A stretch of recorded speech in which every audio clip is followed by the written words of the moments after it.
really fortunate. I've been getting emails from the University of Southern California's Election Cybersecurity Initiative for some time. And one of them came across and said, if you'd like a presentation from this group, get in touch. So I did. And they got back in touch with me, and here we are today. So I want to introduce our presenters, and then I'll let them take it away. What I'd like to do is try and hold questions till the end, so that we can acknowledge the people who are on Zoom and also here in the room for this. So we have three presenters here today. I'll talk about them in order. The first is Adam Clayton Powell III, and he directs the USC Election Cybersecurity Initiative, working with election officials and campaign workers in all 50 states. Previously, he was USC's Vice Provost for Globalization, Director of USC's Integrated Media Systems Center, Vice President of News at NPR, News Manager at CBS News, and Executive Producer at Quincy Jones Entertainment. That sounds like the most fun of those jobs to me. But he's written for the New York Times and Columbia Journalism Review, and he's appeared in media outlets, including CNN and the PBS NewsHour. Also with us is Clifford Newman, who is Director of the Center for Computer Systems Security at USC and Assistant Professor of Computer Science Practice in the, I'm going to say Viterbi, yes? Viterbi School of Engineering, where he oversees USC's computer security curricula. He's conducted research on scalable systems, electronic commerce, network payment, critical infrastructure, and security for election systems. And Sarah, I hope I'm Moharad? Mojarad. Oh, see, I thought I was putting a little spin. Okay. She is on the faculty of USC. She's a lecturer in the Viterbi School of Engineering. Her areas of expertise are in social media, science communication, and online misinformation. She's a Kavli Fellow and was on the organizing committee for the 2022 US Kavli Frontier Symposia, planning the misinformation, disinformation, polarization, and social media session. God help us. She's given seminars around the world, and she has been quoted by major media outlets. So we're really fortunate to have them here to talk about cybersecurity, and I will tell our presenters that we have two members of our electoral board here in Orange County present with us here in the room, and they have particular interest in what you have to tell us. So with that, I will say, take it away. Thank you, Jen, and thank you for inviting us. We really welcome the chance to come to you instead of having you have to come to us. And I hope things are okay there in Orange County. I'm actually in Fairfax County, Virginia, where there are roads are closed, widespread power outages. I actually drove to the airport to use the Wi-Fi here. So I hope you are all safe and secure there in Orange County. I'll just have a couple of sentences to introduce Cliff and Sarah, because they have the bulk of this program. Just a bit of context. In 2015, we were urged to form a cybersecurity unit at USC, an initiative at USC, which grew to include engineering and communications and public policy and the business school and the law school. And now we have, I believe, 2 or 3 other schools have joined. So that when the Democratic National Committee email hack occurred in 2016, we were very well prepared as the National Governors Association came to us and said, could you please help us secure elections state by state? The states run the elections. That's where we've been in 2020. Courtesy of a generous gift from Google, we were able to go one by one to every one of the 50 states in the United States, which was quite a trip. Cliff became well known on local television around the country. And in 2021, we did 10 regional programs in 5 states each, and we just began 2022 this week doing our regional programs. So with that, I'd like to turn things over to my colleague, Cliff Newman. Okay, thank you, Adam. And let me, in the interest of time, just jump right into it. First of all, why is it that cybersecurity and cyber safety are so important in terms of elections? And why is it important to you? So we might start with the question, who's responsible for protecting our elections? And the answer is it's you. In fact, we are all responsible, though some have greater impact in defending against certain kinds of attacks, depending upon their role in the elections and the particular systems that they're using. Throughout this talk, we're going to discuss some of the best defenses that you and others are able to apply. But let's think about what an adversary might hope to achieve in disrupting an election. They're sort of the obvious, manipulating the vote tallies. Basically, things like subversion of voting systems, subversion of election staff, having ineligible or non-existent voters. Fortunately, we have not seen the adversary successful in this mode of attack on elections in the past. But there are a lot of other things that adversaries have been successful with. One of those is manipulation of voters. We look at manipulating voters, this can take really two forms. One, it can take the form of micro-targeting of ads, releasing unflattering information that is stolen from campaigns, such as the DNC email hack that occurred back in 2016. It can cause creation of confusion among voters with the intent of changing the way those voters would actually vote.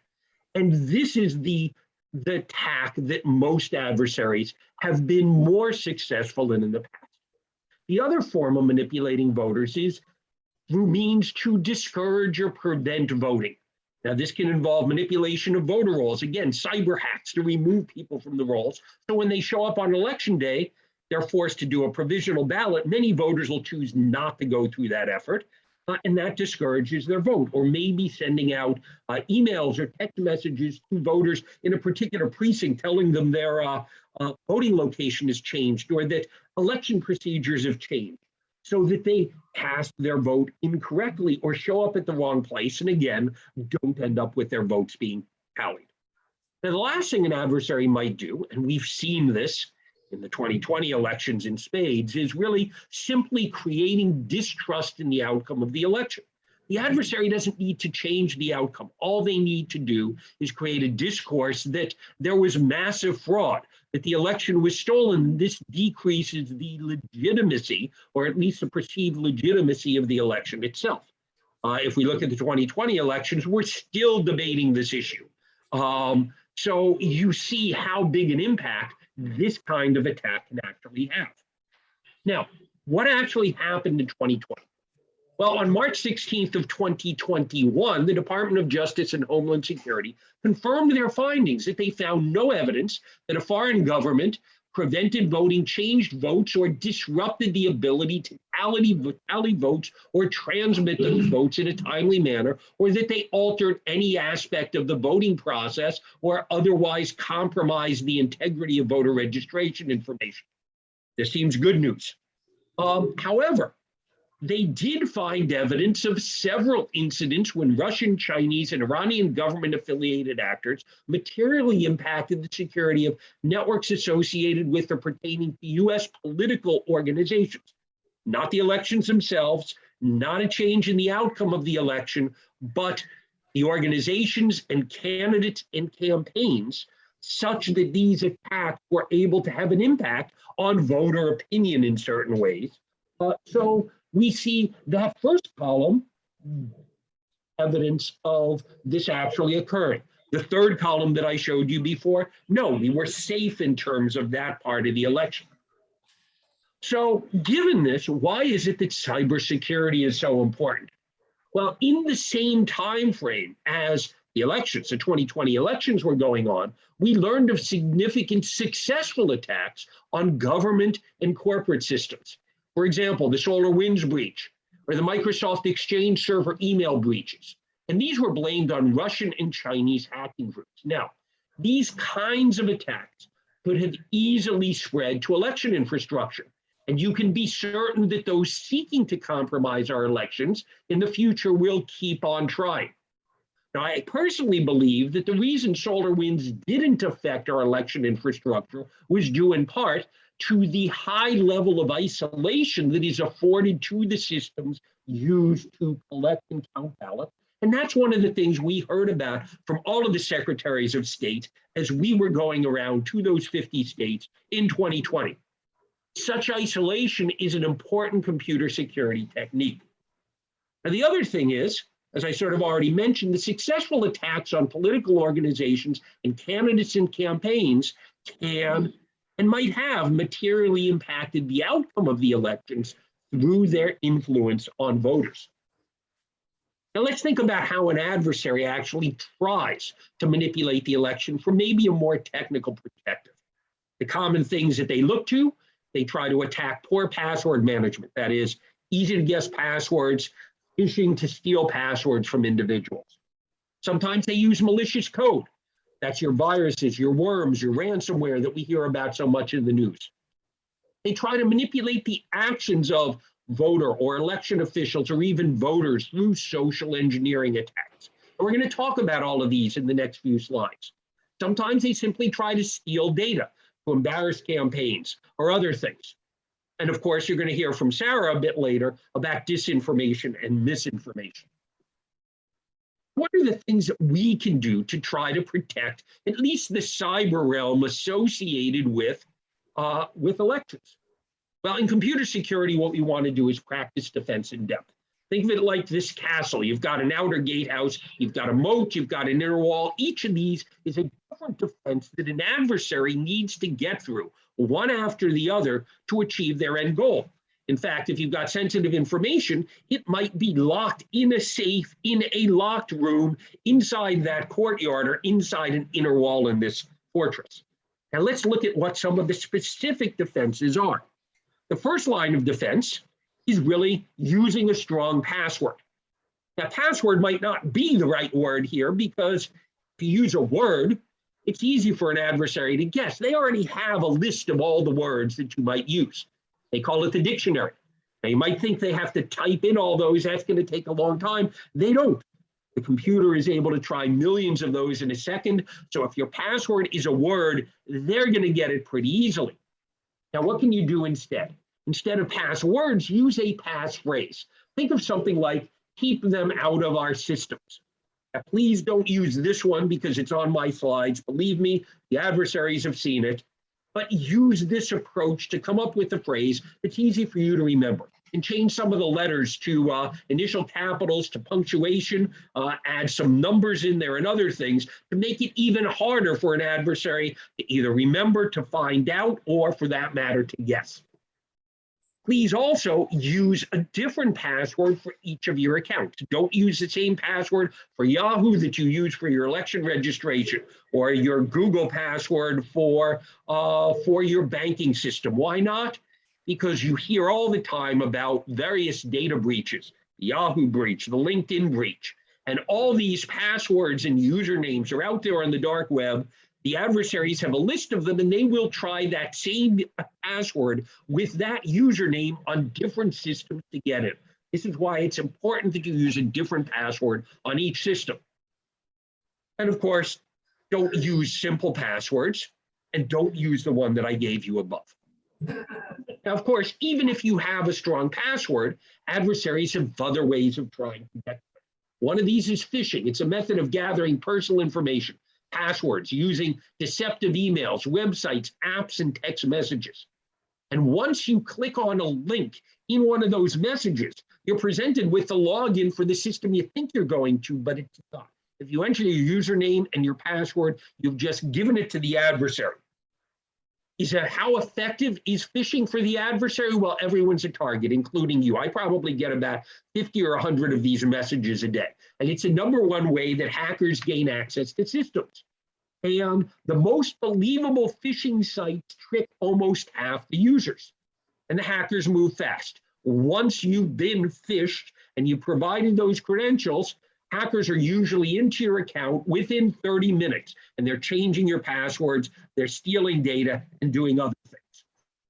So the takeaway, think before you click on a link. And if there's any question at all, call the sender of the message. Don't call them at the phone number in the message itself. That could be fake. call them with a number that you already have and ask, did you really intend for me to click on this message? Now, here's an example of a phishing email.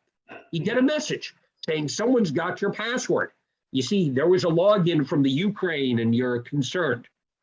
Now, what's the first thing you're going to do? Oh, I better change my password. Easiest way to do that, change password. Well, not so fast. The message was fake. No one had your password yet. But if you click the change password link and you're brought to a site where you're asked to log in order to change your password, well, what you're doing is you're giving that password to the adversary. When you're done with the process, now someone has your password. And you can see how convincing some of these messages might look. If you want to see what some other messages look like, go to this URL here, phishing quiz. You'll be presented with 10 potential phishing emails, and you're supposed to identify which are legitimate and which are phishing. When I took this quiz, I only got 9 right. And if I only get 9 right, that's 10% wrong. And I deal with this every day. You can imagine how hard it is for someone that's less familiar with and doesn't know what they're looking for. Now, passwords are so bad. Are there other things we can use? Well, yes. In fact, you're probably all using it in some context. Multi-factor authentication. When you log into your bank, if they don't recognize your device, they'll often send you a text message to your cell phone, and you'll need to enter that code into the web page to prove that you were in possession of your phone. Okay, that's a second factor. The first factor was you entered your password. So this is stronger than passwords alone.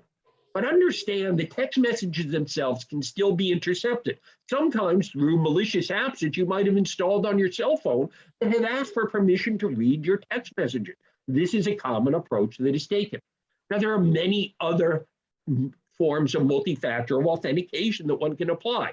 The third one here is something we call Duo. When I log into a sensitive website, a message is sent through the network to my cell phone, but not a text message. It's actually an encrypted message that pops up a message on my phone where I have to click a button on my phone to complete that login. And then there are some even stronger tools, things like YubiKey or other devices that you can plug into the USB port of your computer that'll take care of some of this authentication automatically. Now, the next things that adversaries use to try to get at your data and to get into your systems and to impersonate you is malware. And an example of this is ransomware. Ransomware is when the contents of your system are locked and held for ransom, or they threaten to leak data that they have obtained from your system. How does ransomware or malware get installed on your system? Typically, it's installed on computers because maybe someone clicked on a bad link, one of those phishing links that we spoke about before. And maybe your system is not up to date, so there's bugs in the software in your existing system that can be exploited to automatically run remote code on your system. This is why it is so important to keep your operating system, your cell phone system, up to date with the latest patches, and even your web browsers, in order to avoid this potential vector for an adversary getting into your system.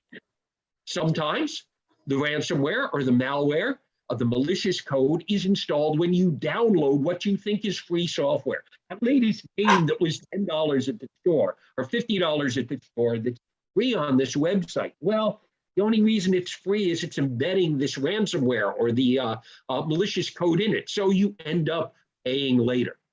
Sometimes it could be the free USB drives you see given out at trade shows or in the street or even at a political convention. It's not your candidate's name on it. You think, oh, great, I like this little thing that I can use for my data.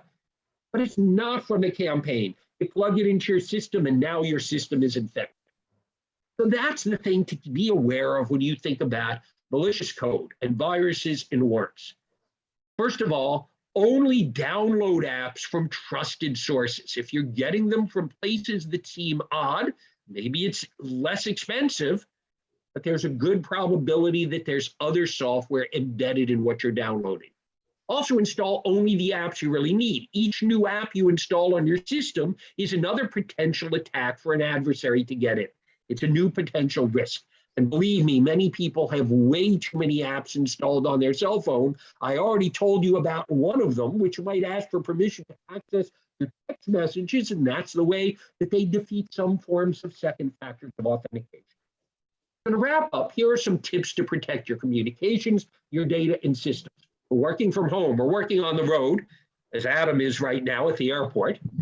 Use your organization's virtual private network to encrypt data back to your organization. Now, it's also okay to use some of these commercial VPNs, maybe provided by your cell carrier, maybe your internet security suite, but it's still better to use your organization's VPN because that will encrypt all the way to your organization instead of just to the intermediate point where the VPN is running. Please don't use the free VPN services that you see advertised in banner ads or that you get by searching for free VPN. Often those are run by foreign intelligence services or organized crime, where they just want you to send all your sensitive data to them instead of your actual destination. Don't use the same systems for entertainment, games, videos, etc., that you use for your sensitive information. Each of these other applications is another way for adversaries to get at your data. Be conscious of where you store sensitive data. Store it in your organization systems rather than storing it in free public cloud systems where it's so much easier for an adversary to get to that data. And along this line, use your organization's IT resources. The other thing you want to do is you want to use significant encryption and cryptography on your communications. When you're visiting websites, use SSL or TLS. This is when you have HTTPS in the URL. You need to be vigilant about the links in the software and the apps that you are using. And when you're using things like chat services or even things like Zoom, if they offer end-to-end encryption, that's the best thing to be using so that data is encrypted all the way from one endpoint to your recipient instead of being stored on intermediate systems in a temporary manner where it becomes vulnerable to compromise.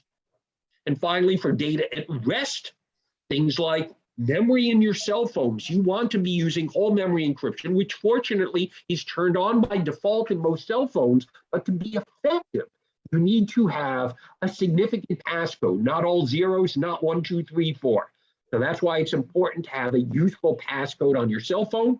And for your laptops and desktops at home, you want to use whole disk encryption. This is supported by all major operating systems, but unfortunately, it is not turned on by default.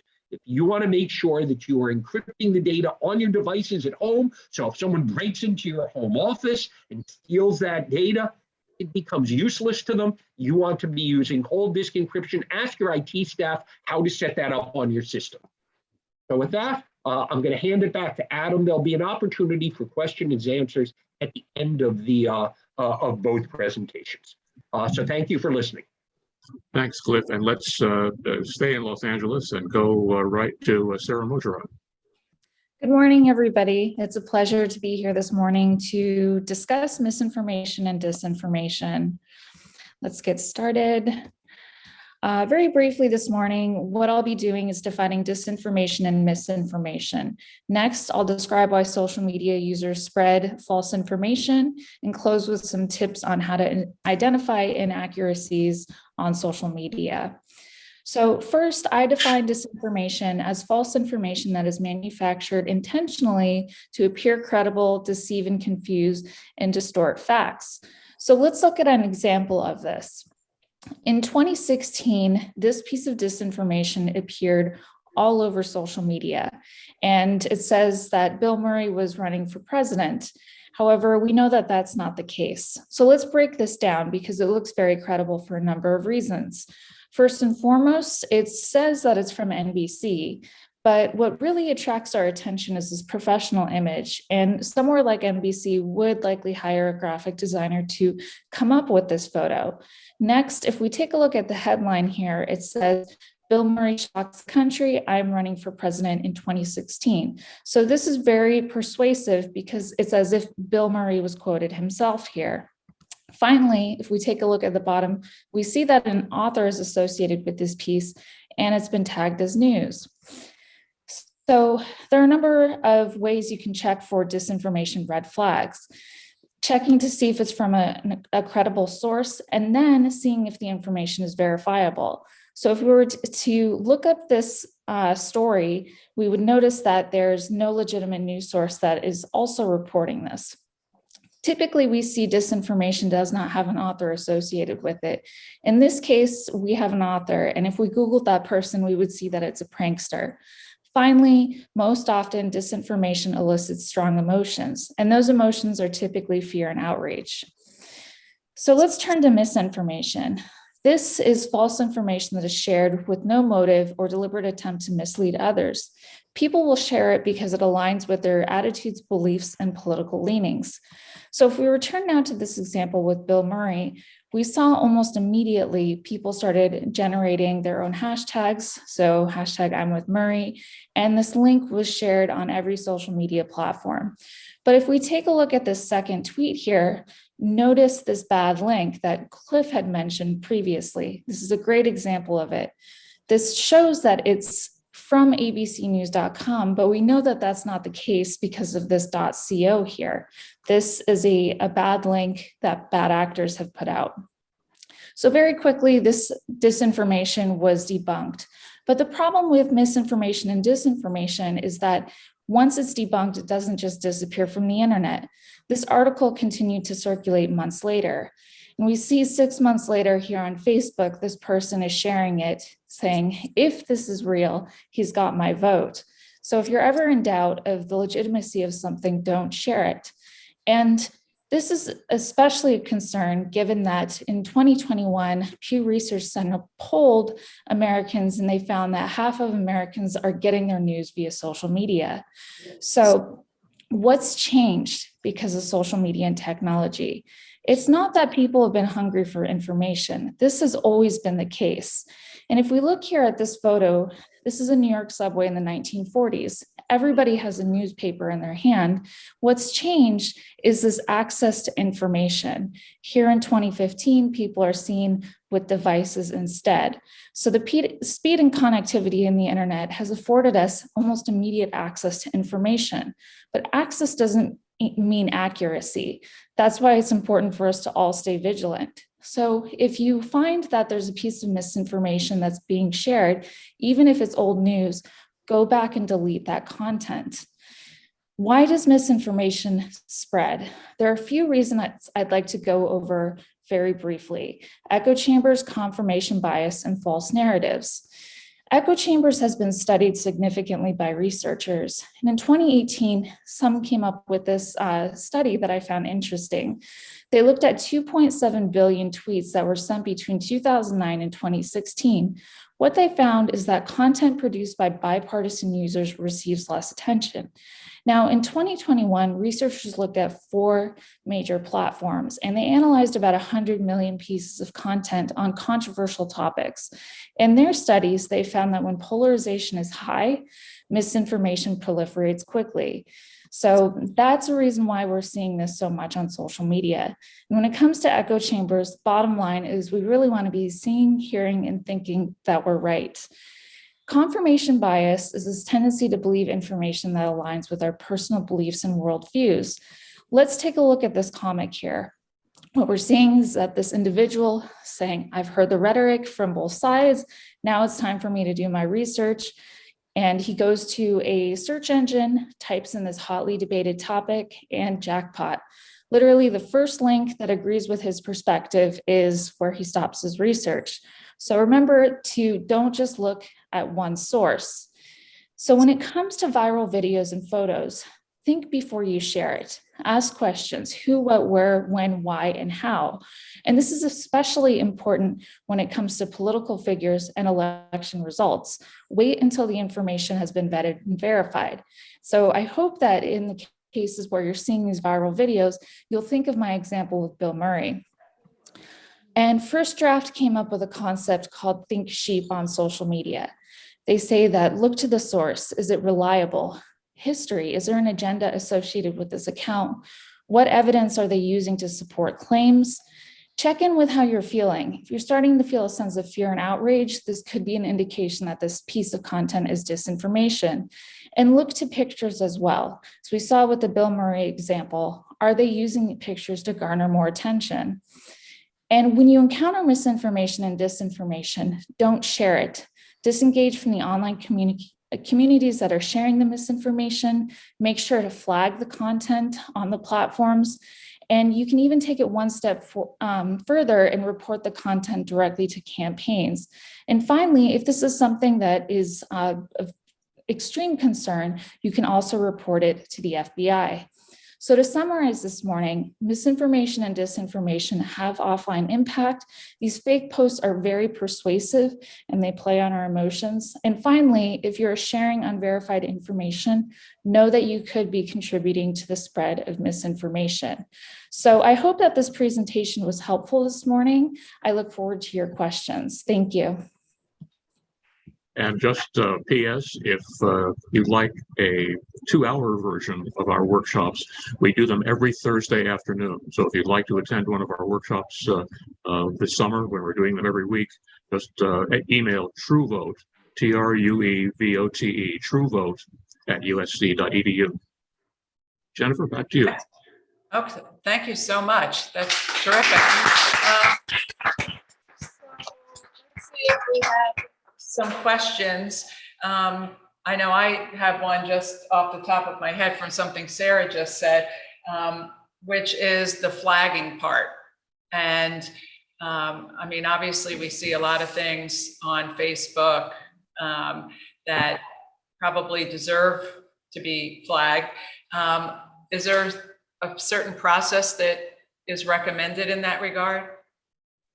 So Facebook has adjusted their flagging and included options for politics. So those they take seriously. I encourage you to flag the post, and the way that you can do that is typically it's in the top right-hand corner of each post, and you click on the drop-down menu and you see which options to select from. So that's a good way to do this. And also mass reporting tends to be something that helps, not necessarily in all cases, but if you see this piece of misinformation, having other people flag it as well can be useful. Okay, questions? Bill? When one goes into Best Buy to buy a computer, they'll sell you about 100 different security systems with it. You go into Apple and buy a computer and say you don't need it, which is true. Could you hear the question? No, I didn't hear the question. Okay. I heard it's about security though.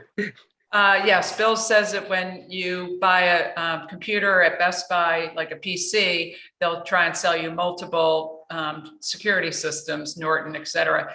If you buy an Apple computer, they say you don't need it, which is true. Well, you know, in fact, for a long time, it's been very important to have computer security suites on these systems. But in fact, the modern version of Windows, in fact, you've got a lot of that built into the operating system itself. So it's, you know, I tend to be somewhat resistant at this point to buying McAfee or Norton or otherwise, but oftentimes the organizations that you work for might provide more effective computer security suites, such as SentinelOne, which USC provides. So if your organization provides it, I would actually get it. On the Apple devices, the external computer security suites are perhaps not as quite as effective, but it is still important to understand that none of these systems are completely immune from malware. You're always going to have what we call 0 days. That is, almost all of these suites, computer security suites, are based on signatures of known malicious code. And when an adversary, especially a nation state adversary, launches attacks, they usually use software that is not in this database, and where these internet security and antivirus systems are going to be somewhat less effective. So the best thing to do is be cautious about the things that you download and install into your systems. If your organization supports and promotes a particular suite to use, install it. It might be part of the policy of your organization to do it. If that's not the case, it doesn't hurt to run these other suites, but oftentimes what comes with, for example, Windows 11 is going to be pretty close to as effective. Okay, that's good to know because I just bought a computer and has Windows 11. Question. So the nature of our work as volunteer organizations is that we often have to share a lot of things on Google or on a cloud-based filing system. Can you talk a bit about how to do that as safe as possible? Okay, the question was, organizations like ours often share documents on Google Drive or other cloud-based systems. Is there a good protocol for keeping that particularly safe or as safe as possible? Okay, so when you've got grassroots organizations, when individuals are using their own IT resources, their own home computer, the individual's cloud services, you've got some issues there. And some of the issues are that there is not much protection provided to the data that you are storing in those public cloud interfaces. The main way that an adversary gets into those is through, in fact, phishing attacks and other schemes where they acquire the individual's credentials to that public cloud service. Now, a more effective way to do this would be if the organization itself, whether that's the Democratic Committee of Orange County or the DNC for that matter, were to establish relationships with Google or these other services so that you had an enterprise version of that service where there are stronger controls applied, including sometimes second factors of authentication. So for example, at USC, we use Google Drive.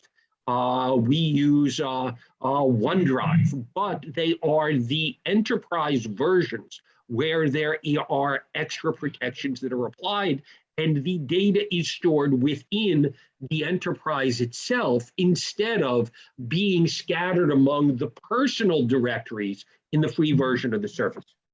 So does that mean you can't use cloud services? No, you will be using cloud services. It's better if you are using the enterprise version.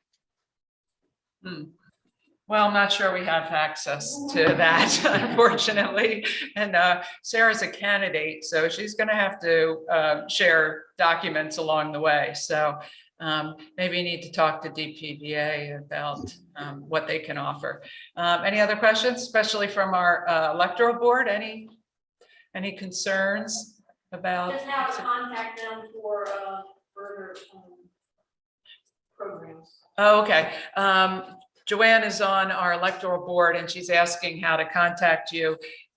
Would you just recommend attending one of the Thursday programs that you're? What if we wanted to do something like this on a larger scale with a larger group? Oh, with a larger group. Joanne's Well, you've got the email here, truevote@usc.edu. That's the best way to get in touch. TrueVote at USC. John, did you have a question? I was wondering if we got attacked or something, is there a place we can refer that attack so that it can be tracked and maybe dealt with by somebody else besides us? So if we do have an attack on, you mean as an individual or as an organization? Like on our website or something. Yeah, is there somebody where we can report that so others may learn from it? I know you all are involved with some level of crisis management training as well. Can you talk a little about that? Yes, we have a section in our workshop, which actually starting this week, on exactly that question: what happens when the bad thing, or what you should do when the bad thing happens. And it's in two parts. One is technologically what you should do, and the other is what you should say publicly and to your constituents. We have one of the experts in the United States on corporate attacks. And he said that one of the things you should do is, as soon as you see that you've been penetrated, somebody else has control of your laptop or your phone, immediately disconnect it. He said, don't be afraid to pull the plug. Just pull the Ethernet plug right out of the back of your laptop, or turn off the wireless, because that will keep the adversary from getting any further into your system. There are some things on our website in the resources section, including even templates of press releases and an internal document you can use. But a second rule is if your laptop or your mobile phone has been compromised, you might not be able to use it. And so one thing you need to do is have all of your critical information, whether it's your candidates information, whether it's your donor lists, make a paper copy of them, because the adversary will not be able to hack a piece of paper. Are you recommending we go back to paper? Oh, absolutely. We on Thursday, the first time we had Michael Coden with us, he said it's really back to the future, paper and landlines. Wow. All right. I still have a landline, so I'm good. Yeah, I think Devin's had a question or two. He's on Zoom. Devin, do you want to unmute and ask a question, or has Judy answered it? No? Yes? Yeah, you can unmute. No? Hi, yeah, my question, if you don't mind, I don't know if you can hear me. Yes, we can hear you. Thanks. My question is, I noticed that when I went to the linked web page that Judy provided, that they list them as regional workshops, and it looks like they're in a series, so they're series numbers. So I was just kind of curious, and Judy just answered and said you can join any workshops, they're done via Zoom. So thank you, got my answer. Yes, you can join any workshop. We will be doing Virginia, as you see on the list, a little later, and each of the workshops features regional speakers. So we've had speakers in the past when we've been in Virginia from Richmond, from Northern Virginia. I don't think we've had anybody from Orange County though. Thank you.